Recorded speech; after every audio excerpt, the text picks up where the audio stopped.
Patrick Cerri, welcome to the Blockchain People podcast powered by Decor, the decentralized objective research engine.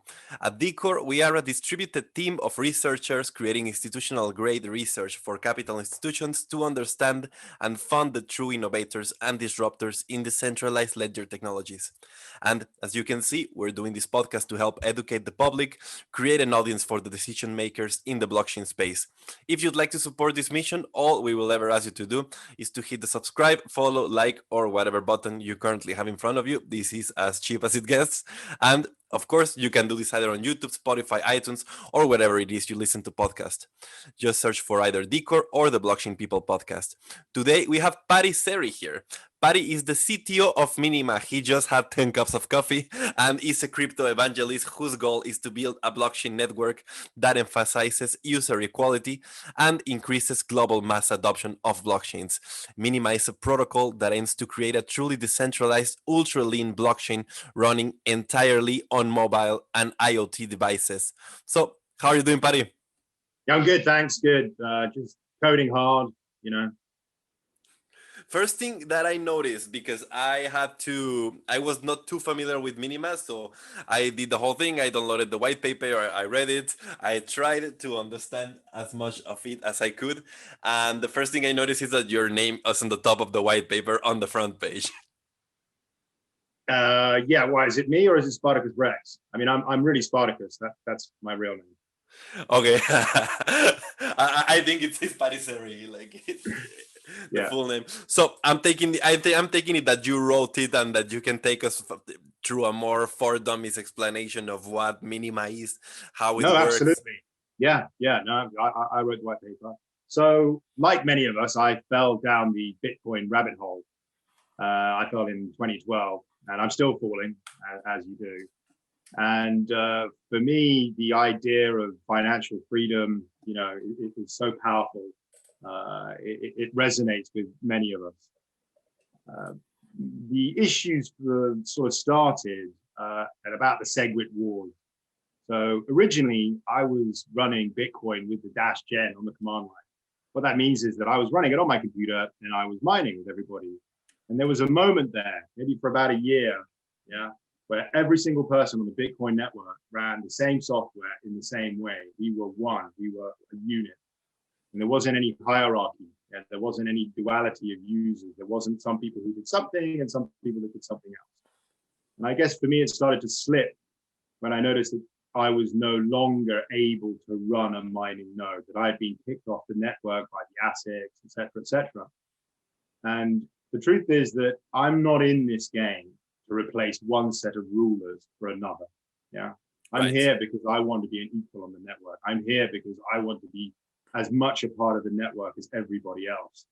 And I find that this is, you know, sorely lacking in all of the crypto that I see at the moment. You know, frankly, I'm just seeing again the idea that there's those people who run the network, and then there's those of us who use the network. And the problem with that is that as soon as you get into that situation, those who run the network become more and more powerful, and they also become a smaller and smaller group. And, you know, this is a problem. You know, the reason this is a problem is simple, because what is the one single true value proposition of a blockchain? Okay, because it's not transactions per second. Decentralization has to be. And it's not convenience, because your contactless payments with Visa is very convenient. Yeah, there's only one thing that the blockchain actually does, and that is anti-censorship. And the only way that we know to do anti-censorship is decentralization. That's the only way it works, because as soon as you centralize, that's the attack vector. Yeah, that's how all these things go. And when you look at the current scene, everything is centralizing. You know, centralization is incredibly efficient. It is incredibly pernicious. If there is a crack where centralization can spread, it will spread. And so when you look at the mining scene, for instance, I mean, proof of stake, forget about it. If you want to know where proof of stake ends up, you look at Steam. Remember Steam and Binance, and they just got, you know, all the coins are on the exchanges, they can do whatever they want. And they showed this very clearly, very nice, you know, depots, blah, blah, blah. But even power mining, you know, mining is an industry, just like every other industry. You know, we already have miners, we have real miners, mine gold and silver, et cetera, et cetera. And just like every single other industry, it is susceptible to the economies of scale. the bigger you are, the cheaper stuff gets, the more efficient you can do this, the bigger you get, and it just escalates. And so if you want to stop that, if you don't want to end up the way that all the other mining scenes are going to end up, which is one miner, yeah, that's the end game for all of these, for all of this clever stuff that's going on. If we look objectively at the world, what has happened?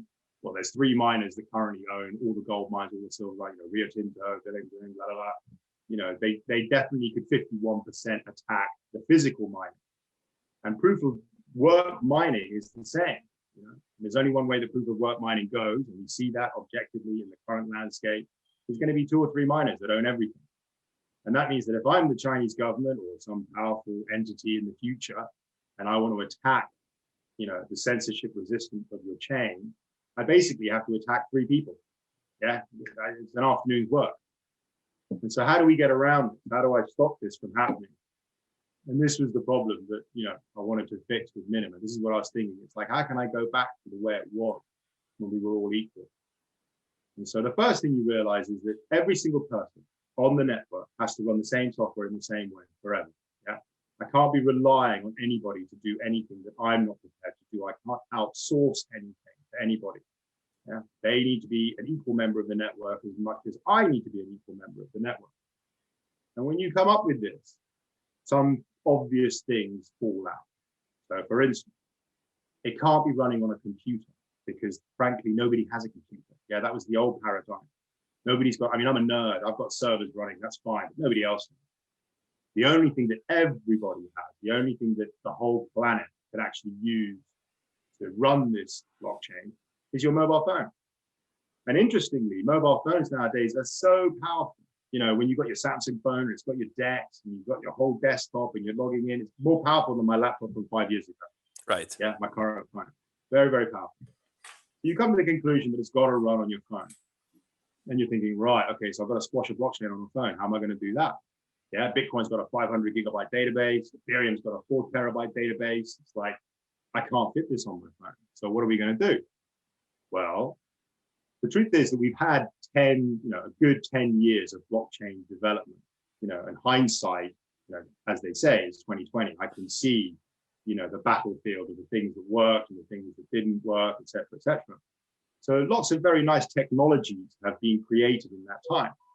One of those technologies is called an MMR database that Peter Todd, great man, invented.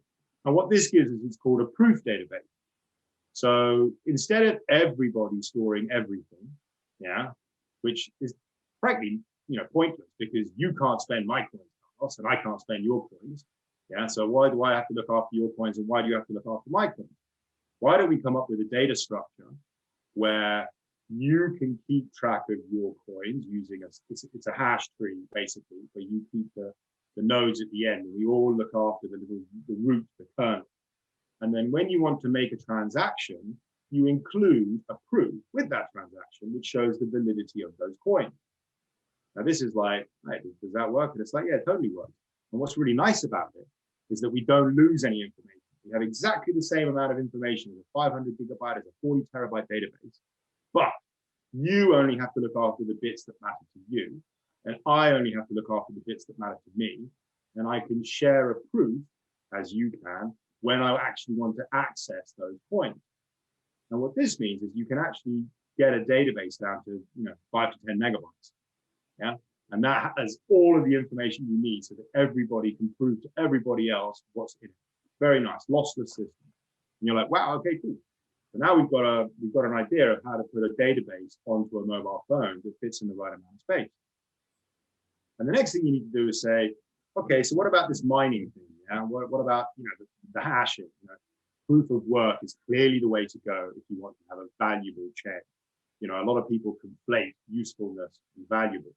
Yeah, proof of stake is not valuable. It can be useful. And if I was a business, I would use proof of stake. If I was a permission chain, I would use proof of stake. But if I actually want to be money, yeah, if I actually want to be a store of value, if I actually want to be intrinsically valuable, it has to be proof of work. But your phone, is not, you don't want to be competing your phone against assets. You don't want to be, that's not going to work. Your phone is a small little device.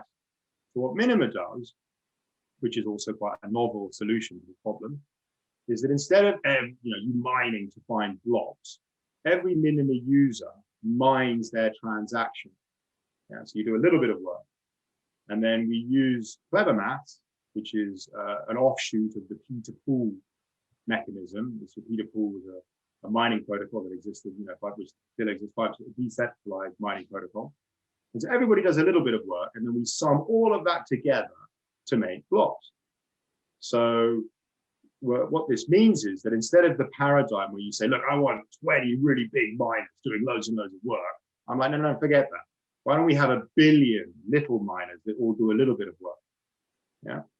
And what's better yet, what's even better than this, is that there's no centralization. So you are not rewarded fiscally. You are not paid for finding a block. You're not interested in finding a block. You are just mining your transaction. And your reward is the utility of the network. So there is no incentive for somebody to buy loads of assets and to mine and to grind and to, and to try to, because the truth is that the only people that can attack proof of work chains are those who are paid to protect them. Yeah, it's a really sort of strange collusion. It's really sort of like, right, so we keep giving these people bigger and bigger guns, we keep paying them, to get more and more powerful. And now, now we are enthralled to them. Now they are the only ones who can attack us. So we're in this sort of weird relationship, where actually what we want is different. They want to make money, I want to keep transactions, they are centralizing, we are not centralizing. So Minima removes this. There is no centralization of the mining. There is no reward financially for mining. You have to mine your transaction, or the network won't accept it. And here I want to make a little short, branch out a bit here, because I find this really interesting.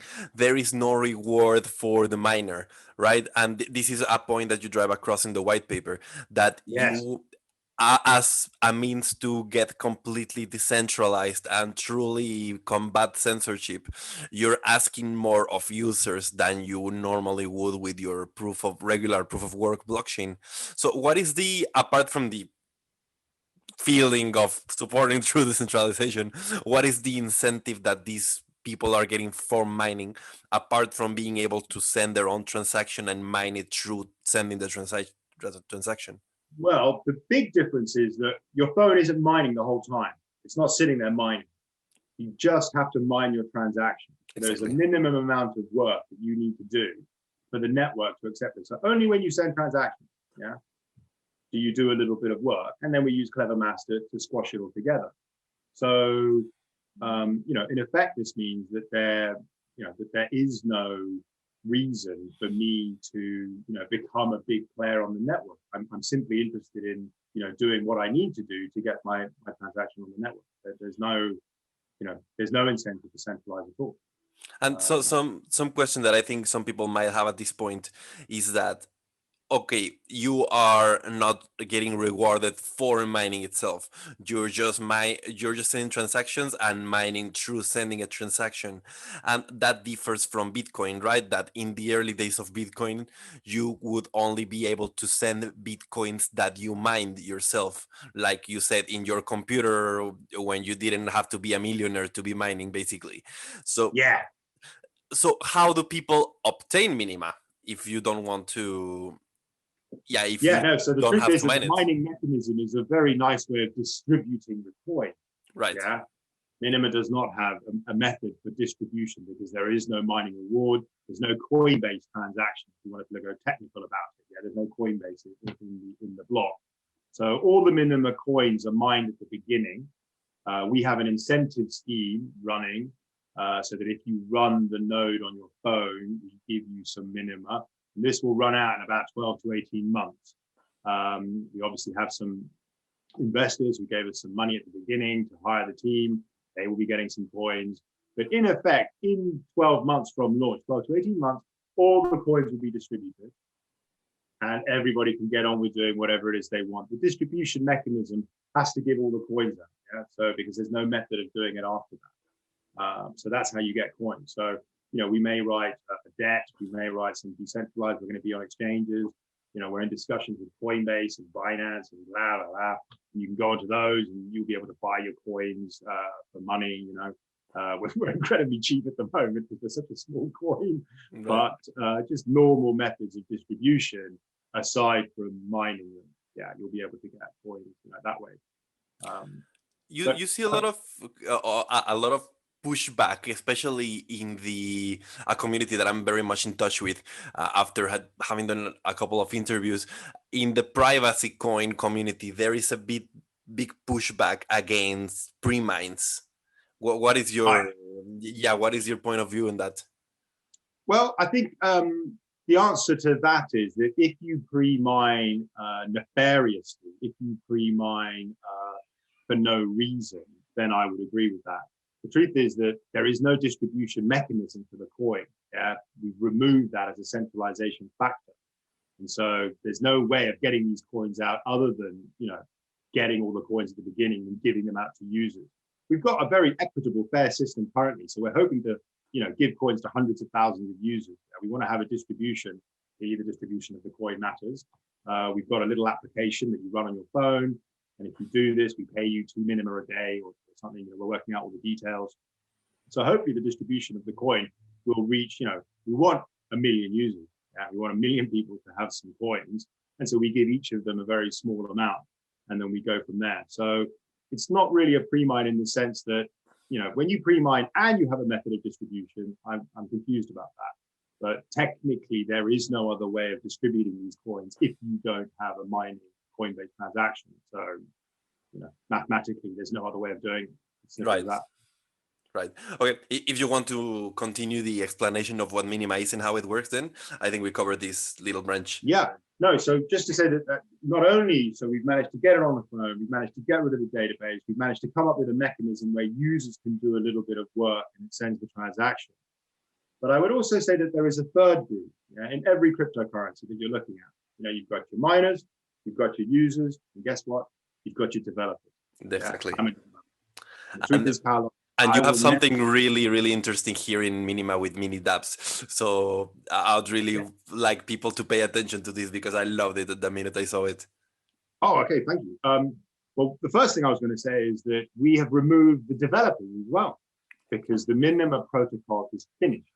Yeah, we're not having stages and ice ages, and we're not saying right, this is now, but in 6 months we're hard forking this, and then in another 6 months we're doing this. No, yeah.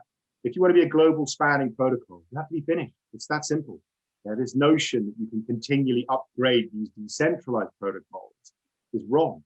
Centralized protocols, absolutely. Yeah, you can keep upgrading them because everybody's using you and you're in charge of the mechanism, so you can do that. But a decentralized protocol, requires it to be finished so that everybody can get on board and say, so this is the protocol, yeah, and it's finished. You're not going to be changing it. It's like, no, this is off you go. And the These are truth the is that rules once of the game. You play the game. these are the rules of the game, this is how it works, off you go. And like, for instance, top 3, email. Email hasn't changed for 50 years, 40 years now. Yeah, we've been using email. Gmail, if I want to log into my Gmail account using my email client, I use top 3. Now, don't tell me that we haven't come up with a better method for doing emails than the top 3 system, but because it's finished, because it's a protocol that everybody understands, we can work with it. Yeah, we can use that protocol and we layer on top of it. That's how decentralized systems work. That's how the internet works. The internet is basically based on UDP. Yeah, UDP, the smallest unit that occurs on the internet, and that hasn't changed since they started the internet. And then on top of that, they did TCP/IP, and then they did HTTP, and then guess what? They did the www. Yeah, and all of that is based on technology that hasn't changed in 50 years. And as humans, this is what we do. When there is a technology that works, that we can use, that no one else is in charge of, that we can all participate in, we gravitate to it. That's literally inventing the wheel. Yeah, well, you don't have to reinvent it. Like, okay, everybody's using this now. Now, obviously, Right. if I have to come up with an internet from scratch today, can I come up with a better method? Maybe. Can I get everybody to use it? No way. You can forget about it. It's just not going to shift. So much is built on top. We call this the ossification of the network. And that is something is sorry sorry for everyone on the podcast platforms, like it's impossible to not interrupt people over Zoom. Go It's for it, Carlo. impossible to not cut people off off their point. But just so something that I wanted to highlight is exactly that you cannot reinvent the internet. And a lot of the 2017 blockchain community talk was we are reinventing the internet, and we're here in 2021. And what you're seeing is that the Web 3.0 is being basically built of plugins for browsers, because it just turns out that it's easier to build on top of what already exists Yes, than to try to exactly. reinvent the internet. Yes. No, I completely agree. And also what you see is there's only one internet, isn't there, Carlos? There's not two internets. Yeah. Right. So with the decentralized technology, what I call it is the liquidity of users. Yeah. So once you've got a technology that works, once you've got a decentralized technology that works, like the internet, the internet is a decentralized protocol. The way it works, I can add nodes and DNS servers and we can all communicate. Once you have that, everybody gravitates to the same one. Yeah. And that's what we're seeing currently in the space. And when I look at something like Bitcoin, I love Bitcoin. It changed my life, Bitcoin. I will never, I love Bitcoin. But it's ossified now. So currently we're trying to get through Taproot, something soft forks, hard forks. It's a total nightmare. You can forget about that. You have to put a stamp in the ground and say, that's it, lads. Off you go. This is all you get. Ethereum hard forks every 6 months. It's interesting because when I look at Ethereum, the innovation, the things that happen, the permissionless nature of it is mind blowing. I'm not one of these people that just criticizes every other blockchain and says, that's rubbish, this is that. We've learned so much. We've seen so much, the victories and the defeats. And I think, what you want to do is you want to look at all of that and you want to say, well, look, which bits work, which bits didn't work. Can we now come up with the ultimate system? Like mobile native, the idea of it running on your phone, it's so obvious. Obviously, it has to be running on my phone. Obviously, I need to be running, a full node. And if I may just, on this point about a full node card, which is very important, there is this mantra that is like, yeah, the miners do their thing and I run a full node. And actually, I'm the one that's important and not the miner. Unfortunately, this is not true. Because the truth is that if anti-censorship is the only value proposition of a blockchain, which is true. And that's the only reason you use a blockchain. They're incredibly slow, inefficient databases. Yeah, so you better be getting your money's worth if you're going to use them. Okay, so what we're saying is full nodes, yeah, running a full node. Now, if the value proposition of a blockchain is anti-censorship, yeah, the only people that are involved in preventing censorship are those who are involved in putting transactions into blocks. Running a full node is obviously very important. Everybody should run a full node. I don't want to have invalid transactions going through the network. But it plays no part in anti-censorship.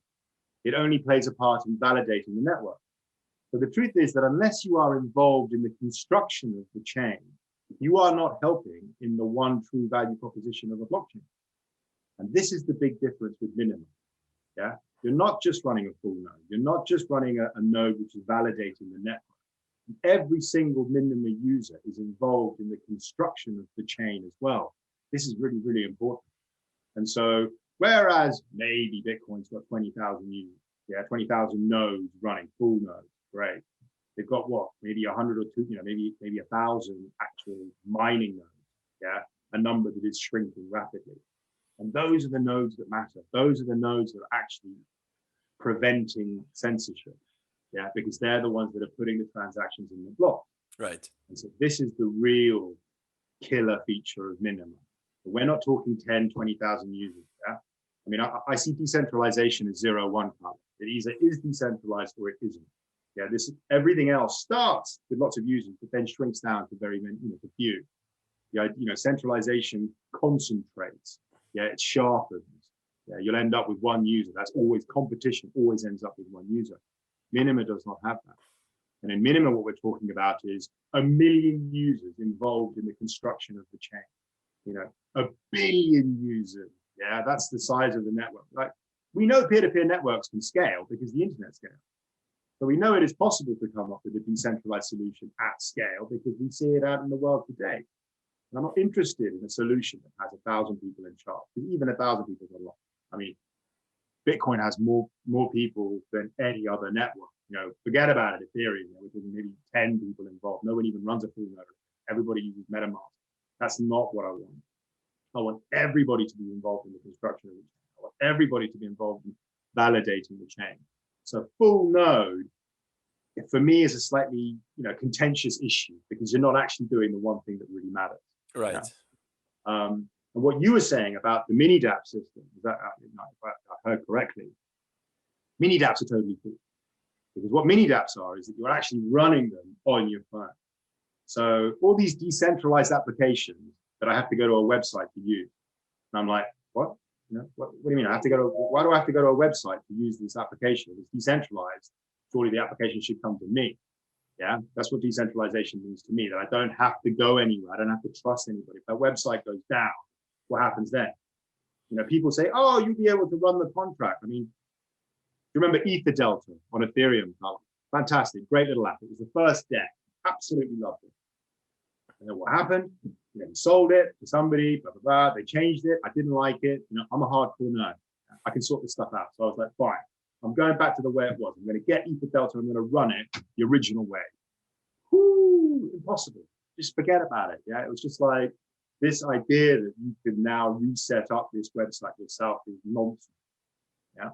So the mini dApp system on Minima, each Minima node running on your phone has a little web server, has a SQL database. Yeah, you can run a website on your phone. Yeah, we call these mini dApps, and these are basically decentralized applications that communicate over the Minima network. And once you've got a mini dApp, I can't turn it off. I can't take it away from you. There's no website that I can take down. You become the sovereign individual. I love that concept, that term that Bitcoin has coined. I agree. The sovereign individual, to be in charge of your own destiny, to be in charge of your own money. Value is so important. The internet showed us what information transfer could be. Yeah, the internet was like information transfer. What Minima is trying to do, and what Bitcoin started, is value transfer. Information and value. Yeah, they're very different things, and they're both important. They're both essential. And once you have those two things, once we are free, so that we can communicate with people and we can send value to people anywhere in the world without fear of censorship or dilution, I might add. Like one of the really important features of anti-censorship is the inability to dilute the supply. This is something the Ethereum boys don't seem to understand. This is something the Bitcoin boys do understand. Yeah, the 21 million meme, the hard cap mechanic is the strongest meme in crypto. Everybody understands it. It's like, these are my coins and they will never be diluted. I always have the same amount of the whole. Right. Yeah. Minima has a hard cap. Minima has 1 billion coins. Once you've given those coins out, that's it. You've got more decimal places than there are stars in the sky. Yeah. So it's fine. So it's like you can always go down. You can always, subdivide into little pieces. There has to be a hard cap. And if I can just rant a little bit longer, Carlos, about this thing with the miner. Yeah. When you have a miner, just a quick just a sure. quick tangent here, because I find this really interesting. So you have a hard cap, you have 1 billion coins, right? And that's that's the end goal, to distribute 1 billion coins and have hopefully 1 billion users running Minima on their phones. Yeah. So this is your goal, and a lot of people are thinking probably about the price of the coin right now when it comes to this stage. So you give out 1 billion Minima and there is no mining per se. People just mine whatever transaction they're sending. So that we got this right. And so what do you think happens to the price of the coin at this stage when there are already 1 billion coins distributed and people only run mining through sending? Well, I'm going to have to say that the price of the coin, I think, is going to be proportional to the amount of users that you have.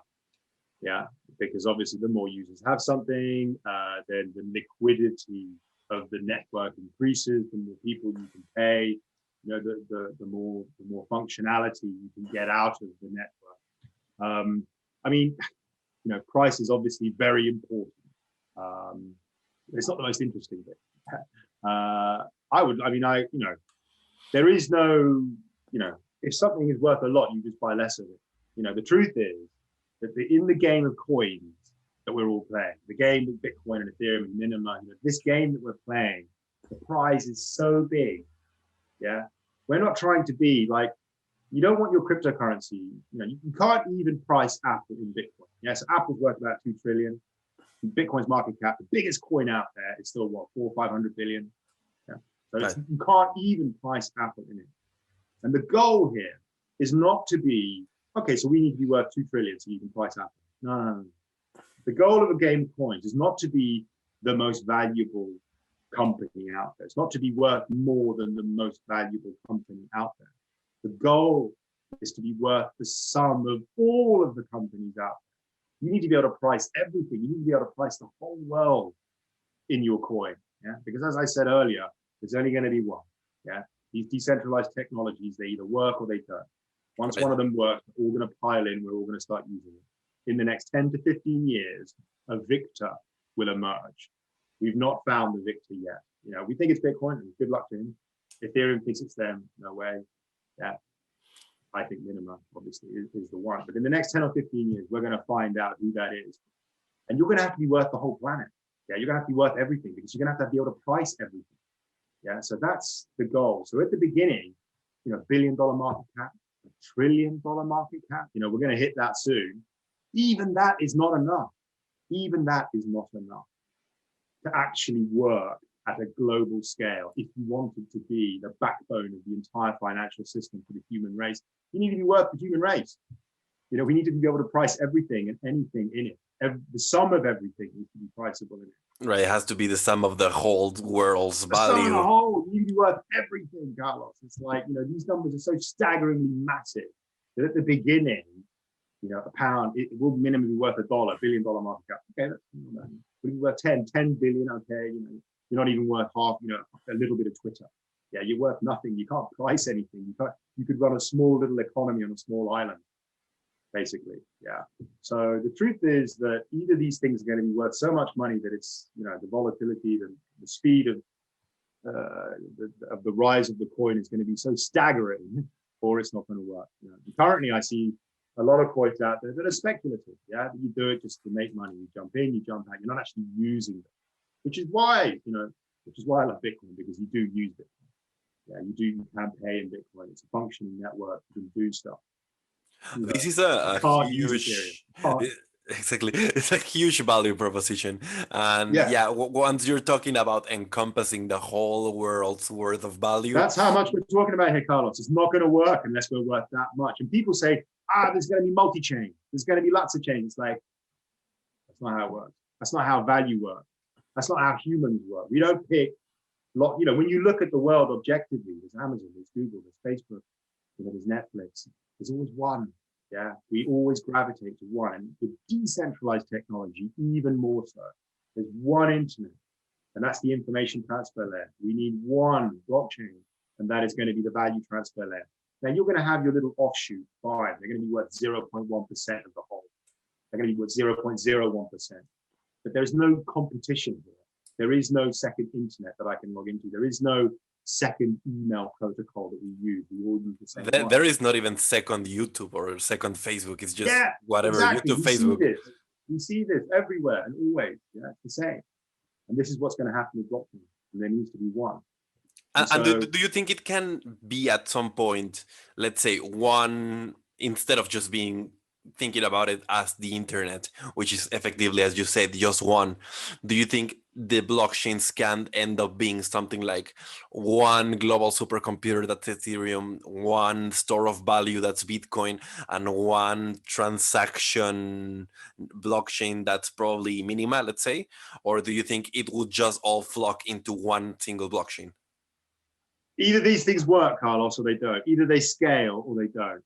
And if they scale, why would you use the second best one?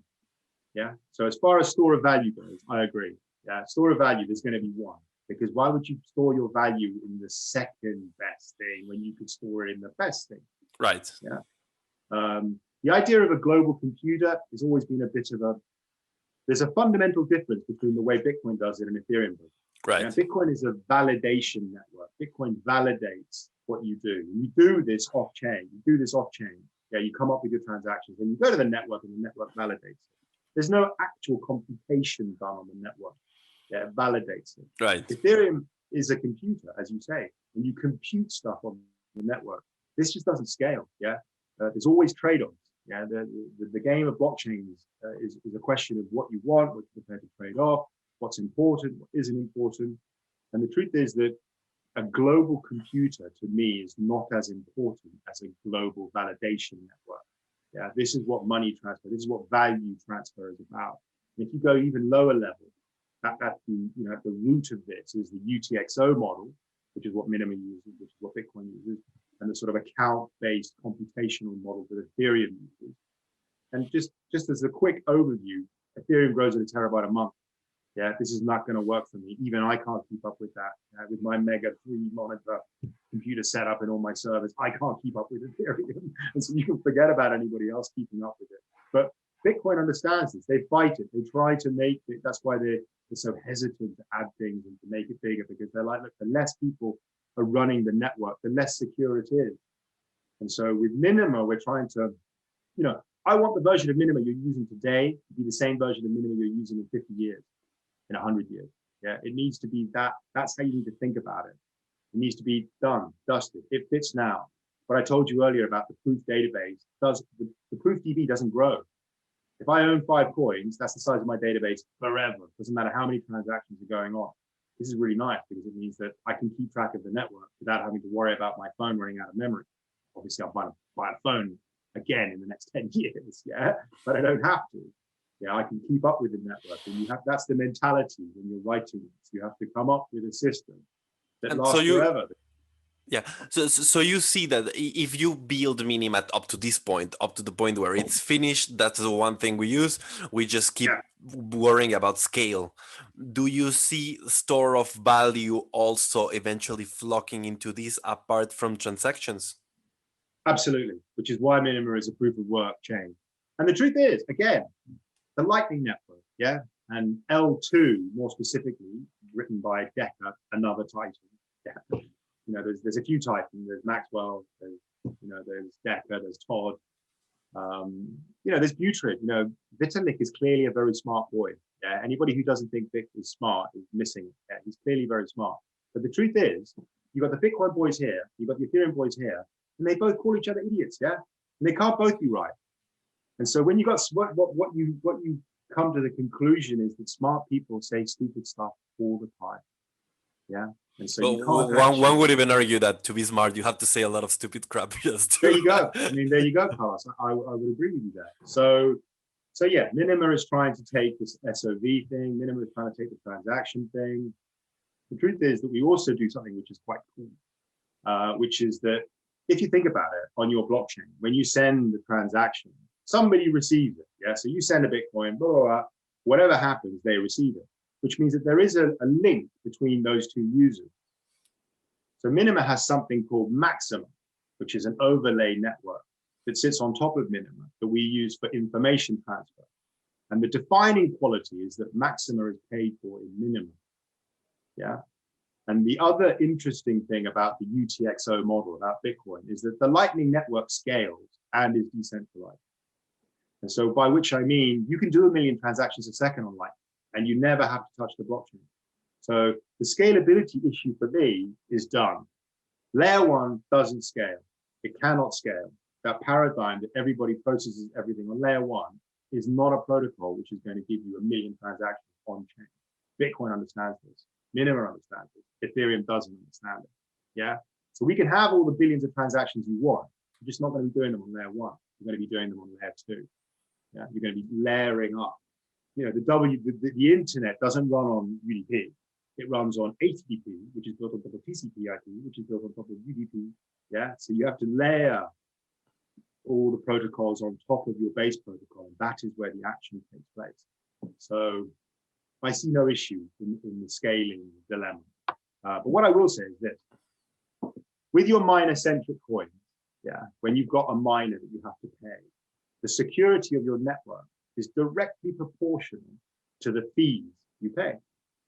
Right. So unfortunately, what this means is that the fees eventually will have to be astronomical, yeah, because you'll have to pay the miners on layer 1 fees. Right.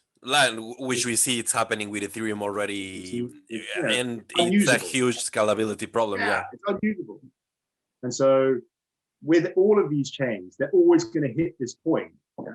And so Bitcoin then says, well, look, we have a hard cap, which, as we've agreed, is very important. It's, it's the meme. It gets people interested. You understand it. And then the Ethereum boys say, no, that's never going to work because you're not going to have enough money to pay the miners. And so Ethereum says, we're going to have an inflationary system. Yeah, that's why. We're going to have inflation and we're always going to be able to pay our miners because the fees are really important and that is directly proportional to the security of the chain. Minima security is not proportional to the fees paid on chain. Minima security is only proportional to the number of users we've got on the network, which means that even in the future, it is not a requirement that fees are high. It is not a requirement. We actually have a burn. So when you send a transaction on Minima, you have to do the work, otherwise the network won't accept it.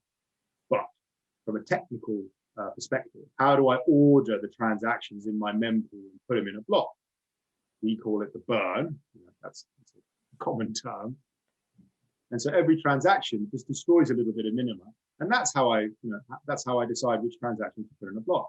But interestingly, that can be very low. It doesn't have to be high. There is no requirement for that to be a high number because our security is not dependent on that. And the way I like to explain it to people is the Bitcoin's smallest unit is a Satoshi. Right.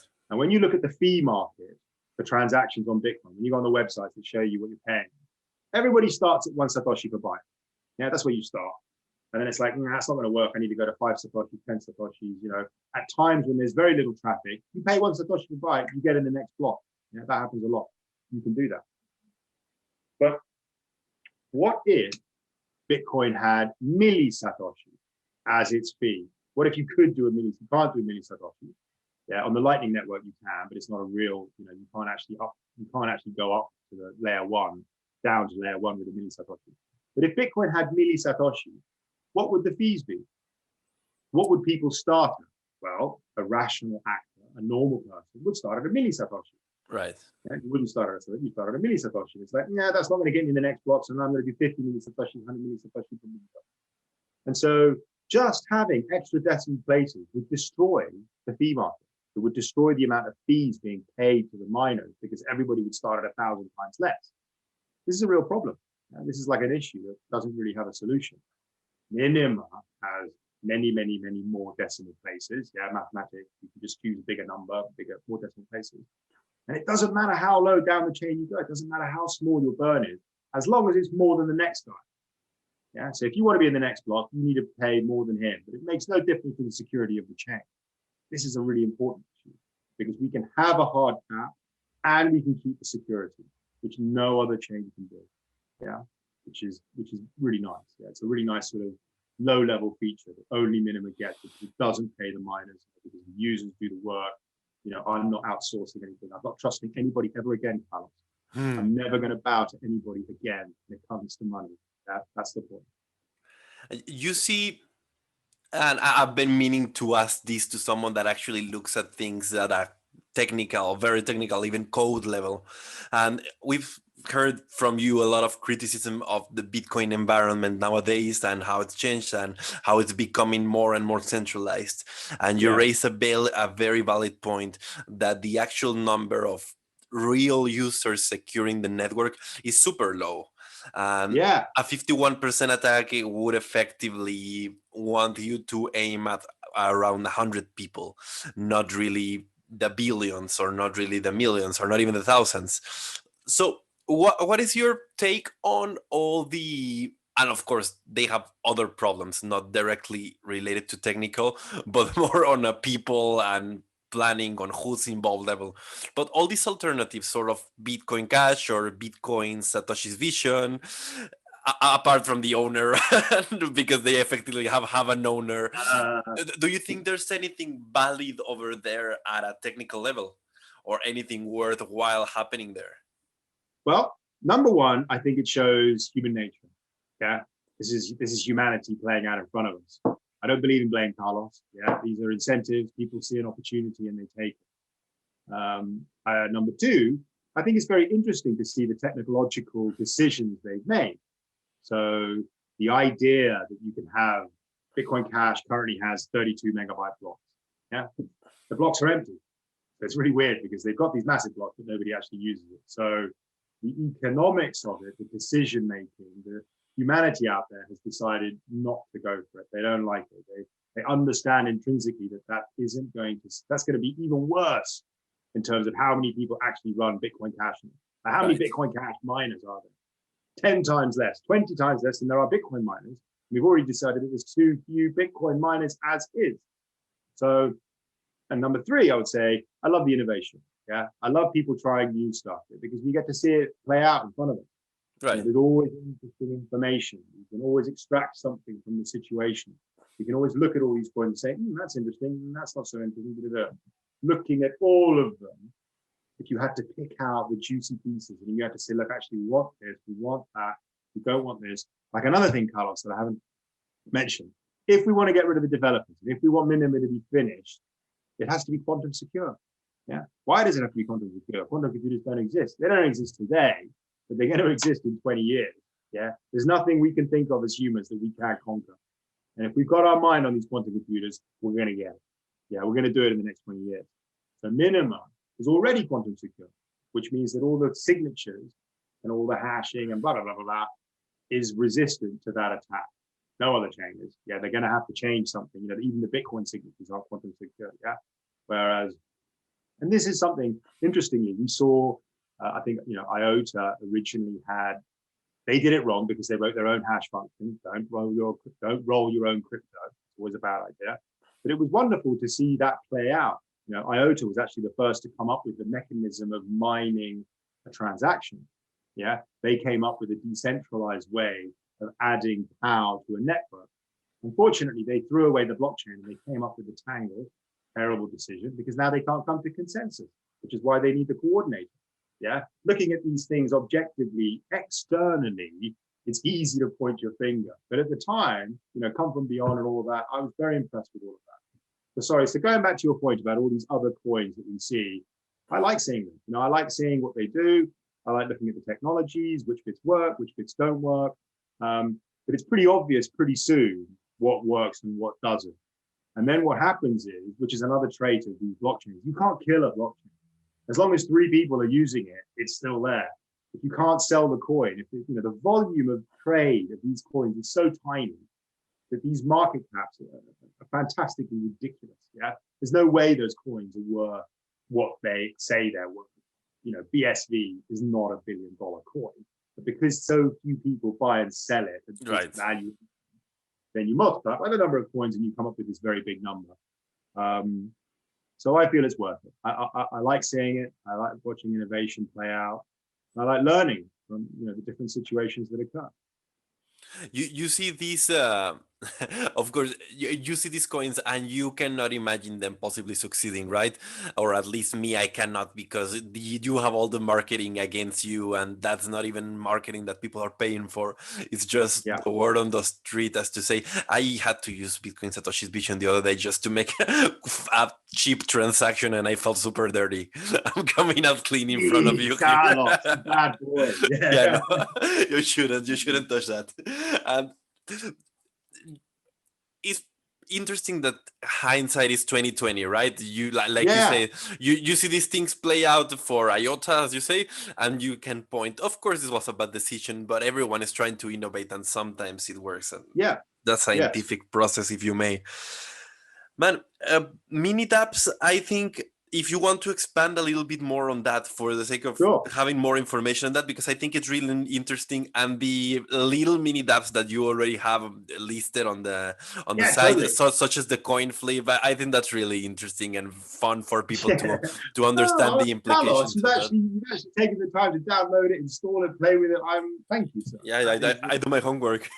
my honor to have you do that. No, so basically they're very simple. And I tell you, because what we're talking about, innovation, great tricks, what Ethereum did with MetaMask, brilliant. What they did, the fact that Ethereum is totally centralized, the fact that everybody that uses Ethereum now uses MetaMask, 99.99% of users use MetaMask without an Ethereum node. It is objective fact that it's completely centralized. They're all running through Infura. If I was the New York Attorney General, I could send a letter to them and say, shut it down or you will go to jail, and everybody would be totally screwed. But MetaMask was genius because it suddenly turned 10 million web developers into smart contract developers. Yeah. Suddenly anybody who could write a website could write a little smart contract that did something on the Ethereum network. And they opened themselves up to a development community that embraced, everybody wants to get it, quite a technical and tricky industry to get into smart contract programming. Very hard to get into it on Bitcoin. They didn't do this. They didn't do the MetaMask thing. Right. But the MetaMask thing, there's no question that it was a really, beautiful piece of code that opened up the entire ecosystem to millions of developers. And look at what we see, unfold in front of us. Aside from decentralization and all of that, all the applications that they write are beautiful. All the applications that they write, beautiful in terms of, look, if you don't need someone's permission to do something, what can you come up with? These Uniswap, automatic market making, Aave, there's some compound that die. Very interesting, wonderful stuff. MiniApps are the same, just that they're decentralized. So MiniApp is a web application. You write it in HTML, JavaScript. You can use SQL because there's a little database in Minima. But instead of it running on the web, instead of it running on Infura, instead of it running on someone else's hardware, it runs on your phone, which means that once you've got it, it's yours. Once you've got it, you're the one who, I can never take it away from you. Yeah. So we've written a little DEX. Yeah, we've got DEX, which allows you to swap tokens. Minima does tokens natively. Like another beautiful thing was the ERC20 token. Like before, with Bitcoin, we tried to do it with colored coins. We tried to do this, but it was never really generic enough or powerful enough to do the things that we now see unfolding in front of us. But tokenization is clearly an incredibly, attractive, powerful technology. We see that, yeah. And so Minima, having seen Ethereum do it, does it natively at a protocol level. So all the outputs in the transactions on Minima, the outputs can be colored, and you can make tokens, and you can then share those tokens. And I defy anyone who isn't an uber nerd to create an ERC20 token. It's so difficult. Yeah. Whereas in Minima, it's really, really easy to create the token. And what's funny is in the Discord, everybody's always creating tokens. It's like, yeah, Paddy coin, yeah, this coin, they love it. Sending them, backwards and forwards. So that's another really nice innovation. And that's what DEX is for. So you can now trade those tokens for Minima for each other. We've got coin flip, which is a nice little gambling, just something on chain, permissionless. Frankly, for me, coin flip needs to be off chain. I'm writing poker off chain. Yeah, so that people can actually play a game of poker fully off chain. And then you only jump down to layer one if there's an issue. Because from a technical level, let me just say that one of the really, really nice things about the UTXO model is that it works off-chain in exactly the same way as on-chain. Decker sorted this out in the L2 paper. And what he showed us was any sequence of on-chain transactions can be lifted off the chain and can be run off-chain. Yeah, and this gives you the scale. This is not how Ethereum works. You can't, they've got their optimistic rollups and all that stuff, but they're always the same. You're basically trusting other people to run the group. Yeah, you've always got the validators that are actually doing the complicated stuff. Yeah, there's 10 people with really big computers having to do something that you can run on, and then maybe you can go back. That's not how layer 2 on Bitcoin and not how layer 2 on Minima works. Yeah, we've had the advantage of seeing the L2 paper. Like you can't actually do L2 on Bitcoin yet because they don't have the right function. They don't have the floating inputs that you require. We obviously do have that. So we get full L2 technology, which means that our layer 2 is the same. Our scalable million transactions per second is the same technology and the same script, the same input output as you do on layer 1. And that's really nice. The coin flip, I would like to take that off chain. I want to write a little poker game, all these sort of things. What other interesting ones we have? We've got a beautiful wallet. We've got a block explorer called Block. Really nice little application actually. But instead of going to a website, it's like, well, can't I just run it can't I see it from my phone? Why do I have to go anywhere? So we have an application called Block, which is a block explorer that runs on your phone. You can log into it. It looks beautiful. We've got some great developers. Elias, very, very nice. And it's just so nice that it's yours. Yeah, that when he releases a new version, if I don't like it, I don't need to upgrade. Yeah, when they upgrade Uniswap, and I'm like, well, I like the old feature. I hate that. I hate it when people change the code that I like. And I have to use it. Yeah, it's like, I like the old way you did it. It's like, no, you have to use the new way. It's like, no, now I've got the old way and I'm never giving it up. Yeah, I can use Dex forever without ever having to change it. If you come up with a better version, of course I will upgrade. You know, I'm not stuck in my ways. I will change if it's better. But if I don't think it's better, I don't want to be forced to use your system. And this is what the MiniApps system gives us. Do you I mean, I got this. First of all, quick explanation of the coin flip, just for anyone that's not into the context. It's basically a little app where you bet 50-50 chance and someone wins the coin flip and you win the other person's Did you coin. win? Did you win, Carlos? Did Huh? you win? Did you win? I did not win. Ah, No, my first coin flip that's was good. That's a good lot because of then you won't be, you won't be addicted to it. Now I'm hooked. Yeah, now I'm hooked. That's the way. You heard it. You heard it from Paddy here. It is time to make you lose the first one. So, Yeah, but totally. as we start wrapping up the interview with the hour mark, I want to ask you, how do you, because this is very interesting. You're trying to build something that's there, that's set in stone, that's there forever. That's the main Yeah. goal. I love the fact that that's what you want to do. You're not stuck in your ways, but you want to do something that's done and done. So how do you see decentralized finance interacting with something like that? Because yeah, I don't think these financial products and this whole new financial industry is going anywhere. So I mean, it's here to stay, right? Not that it's not. Yeah. So No, how do totally. you see it interacting with Minima? Yeah, decentralized finance. Absolutely something that is here to stay. I agree. Again, a wonderful little innovation that we're seeing. This is the result of letting people free, of no barrier to entry. You know, I can't tell you how many times we wanted to do something on Minima and we're not allowed to because of, I mean, I'm going to say stupid laws. Yeah, stupid legal laws. You know, stupid financial, FCA, SEC, all they don't let you do it. And for really bad reasons. You know, it's rigged against you. It's a barrier to entry. It prevents you from innovating. It prevents you from coming up with wonderful ideas. So all of that is, you know, wonderful to see. I would love to see all of it built on top of Minima. You know, I love the DAI. I love the. I mean, the DEXs are the clear winners at the moment. The way that you can exchange value, you know, different value systems, one token to another. Clearly, this resonates with everybody. Clearly, everybody loves doing it. So that's, you know, that's the layer one tech. But you know, the other bigger, you know, the compound, the Aave, the over collateralization of the debt things, with this and that. I think at the moment, a lot of that is it's sort of strange because you can only get a loan on Ethereum if you have more money than the loan itself. Yeah, so it's not actually the sort of loan that 99% of people want. Normally, people who want a loan don't have any money. Right. Whereas on Ethereum, the only loan you can get is if you actually put more money in than the loan you're getting. And so what happens is that you use that as a financial trick just to long Ethereum. Yeah, so you just use it to buy more Ethereum. I borrow money and I take that money to borrow more money so that I can buy more Ethereum. And as long as the price goes up, I take money. So there's a lot of financial trickery going on. Certain things are risk inherent. You know, you cannot remove risk completely from a loan. If I go to you and I say, look, I want to borrow some money because I don't have any money, then you size me up, you judge, you say, well, look, I want this interest, this is what you need to pay. I do a risk assessment.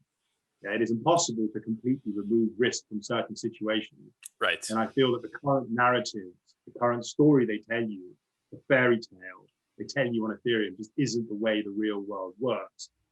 But the idea of letting people come up with their own ways of using money, yeah, this decentralized finance, for me, simply means, imagine you didn't have to ask someone permission to do something. Imagine you could just do it. That's the exciting bit. Yeah, we haven't even seen the beginning. We're scratching the surface of where this is going to lead eventually. You know, every year, more interesting, more cool things turn up. And I absolutely want to see all of that on top of Minima. Totally. Can you mention something, because that's something that's really interesting to hear, what that you've been shocked out by the financial system, or that you have been disincentivized from doing? You know why they invented, Carlos? The stock market, yeah, used to be a place where a business went to raise capital. So I need money, yeah. So I go to the stock market. I go to in 1920 when I went to the New York Stock Exchange, and I give them, and I say, look, I'm a company. I need to raise capital, so I'm going to sell some shares, and I'm going to raise some capital. We wanted to do this. Yeah. I was like, look, we're a company. We want to raise capital. So can we go to a stock market and can we raise? And it's like, well, first you're going to have to do 12 months of paperwork, and then you're going to have to pay £500,000, £500,000. And I'm like, but I don't have £500,000. I want to raise £500,000. I don't have £500,000 to spend just to raise £500,000. And this is why the game is rigged. This is why I can't even get involved, because they make it so difficult for the little man to play. I mean, again, is this inherent in bureaucracy? You know, this is inherent in those who have power and those who do not. This is inherent in the mechanism of, I've got something that works for me. I don't want you coming along and playing with it. Yeah, this is humanity. There's no blame here. Yeah, this is how we operate. This is, you know, shutting out the smaller player is exactly why Minima does not have this hierarchy. Because as soon as you put somebody above you, I can assure you he'll do the same. And I won't blame him. It's my fault. My fault for getting involved in that system in the first place. And so, yeah, so the financial system currently is completely, you know, I can't start a bank. It's up to you if you want to give me money. Why should I need to, you know, it's impossible. I'm legally not allowed to take your money and give it to somebody else. You need to get a money transmitter license. Yeah. Right. And that's how you realize that it's not really yours at some point, or that you're not allowed to do whatever you want with your property if you want to. Yeah, but it's your money. And if I'm saying to you, look, I can do this for you. Now they say, but you could be a scammer. Yeah. You could be, but then it's like, well, surely the due diligence should be on you. What you end up doing is you end up penalizing 99.9% of the legitimate, honest people just trying to do honest work. Yeah. Most people, almost all people are honest people. Yeah? They're not bad people. But, you know, you only need a teaspoon of salt in a bucket of water and it tastes awful. Yeah. And they have killed all of us to stop that 0.1%. And what's worse is they don't stop the 0.1%. What's worse is that these measures don't actually do anything, because the people who want to do it still can. That's the really annoying bit. If it were, and if all these regulations did actually prevent scams, we see scams all day, every day, all the time. Right. Yeah, we see HSBC paying billions of dollars in fines. We see, you know, we see the big banks constantly paying tens of billions of dollars because they've been, frankly, completely dodgy and illegal. Yeah, and yet they're allowed to get away with it, but I'm not allowed to start up a little thing where I can't run an exchange. Yeah, I can't write my own cryptocurrency exchange. If you don't want to use it, don't use it. Yeah. If, you know, we've taken away the responsibility from people to making these decisions themselves. Minima. If Minima has taught me anything, is that, you know, it requires your participation. Freedom is not free. Yeah. You need to work at it. You know, it costs your effort. It costs your time. You know, you need to look into these things. You can't just expect somebody to tell you, yeah, they're okay and they're not, because that always ends badly. Yeah. Because it's impossible for them to know. Yeah. The scammers will get through anyway. So actually, by clogging the market, by saying, no, none of you can do anything, you've made the problem 20 times worse. And Okay. that is upsetting. That is a hindrance on humanity, if you ask me. Yeah, we are not being allowed to progress, as I call it, to our final form. You know, that's what I'm interested in, Carlos. I want to see humanity's final form. And for that to happen, I need to be able to talk to whoever I want, and I need to be able to exchange value with whoever I want. Then we'll see where we are 50 years from now. Yeah, because it won't be where we are now, I can assure you. You've been a great guest, Paddy. We've touched a lot of very interesting points. This is something I'm doing today because I have 3 interviews today. This is one thing that I'm trying to get out of the way, because this is the new Wall Street bets. NFTs are the new Wall Street bets. Everyone's trying to explain NFTs in for dummies way. Every single beauty influencer is now talking about NFTs. So what's your take on this NFTs thing that's happening these days? Do you think it's gonna ever amount to something, or do you think there's anything actually valuable in there happening? The ability to tokenize an asset and to trace it on the chain is clearly valuable. Yeah? Incredibly, yeah. That part, no question. Yeah, that part, no question. So if I want to track something, but they are intrinsically, irremovably, you need trust, because the connection from on-chain to whatever the asset is off-chain, that is not done on-chain. If this represents something, who enforces that that represents something? So is it the artist that, you know, so I notice artists, you know, for provenance of goods. But then again, you still have to trust the legal system in the real world. the blockchain token cannot, in a legal sense, ensure that that painting is mine. Yeah. If the artist says, well, this is a representation of the ownership of that, fine. But then it's the artist he could say, no, that's not me. I didn't say that. Yeah. So there's this intrinsic thing where people think, yeah, the NFT is worth something and it's going to be, whereas it's not endogenous, it's exogenous. So it's not on-chain, it's off-chain trust that is required for these things to work. For a business, fine. Yeah. I want to know where that container is. Well, here it is. You gave it to him, then he gave it to him. That trust is implicit. Yeah, it's actually there. No problem. I can see that being a very useful quality. This idea that the images that they make on the NFTs, I'm not sure. Unfortunately, digital copies are not like real world copies. A digital copy is exactly the same. Exactly the same thing, right? Exactly the same. You do not have like. Yeah. You can buy a fake Mona Lisa on the street, and any idiot would be able to tell the difference from that one to the real one with a gift. Yeah, you have the Mona actual Lisa, thing. Yeah, sure. The copy of the Mona Lisa. This is a copy. I can tell. I can age it. I can do it in the real world. Digital copies, they're a different game. So yes, I think NFTs are a wonderful technology that has many use cases, but the intrinsic value is still dependent on trust. Yeah. Right. And here we should make clear that we're talking about NFT art in case someone is seeing NFT this in the art. future and we've all forgotten about NFT art. Yeah. I screenshot the NFT. What to do there? Yeah. Okay. So, man, thank you very much. Just to wrap up this interview, what would you like people listening this to do if you could ask them to do anything? Would you like them to start running Minima? Would you like them to what you like? Go to the website, minima.global. All the information is there, all the links. Join the Discord. Yeah, I'd love to see you in the Discord. We've got a nice vibrant community there. We've got a Telegram group, Discord group, Twitter feed, all the usuals. Minima.global. Go and check that out and start the journey to being, truly free. Man, thank you very much for doing this. For anyone listening to this, as well as going to minima.global, you'll learn a lot. Don't worry, it's totally worth your time. Read the white paper if you can. It's really nice. Paddy, he wrote it. And if you'd also like to learn more about the disruptors in decentralized ledger technologies, go to dcore.net. That's d-core/ no. Again with this. It always happens to me. d/core.net/ dashcore.net/ research. I always get nervous with this part because I'm used to saying it in Spanish. Sorry, guys. Do it, Carlos. dcore.net/ research to see all the Dcore reports, all the information that we're putting out for free, analyzing blockchain companies. We're gonna try and go into Minima at some point, so stay tuned for that. Paddy, thanks a lot. Where can people find you? Are you on Twitter? Are you on LinkedIn? Where can they get in touch with you? I'm on the Discord. I have a Twitter. You'll get, if you go to minima.global, there's Spartacus Brex on Twitter. But yeah, you go to the website, all the information is there. So thank you very much, and thank you everyone listening.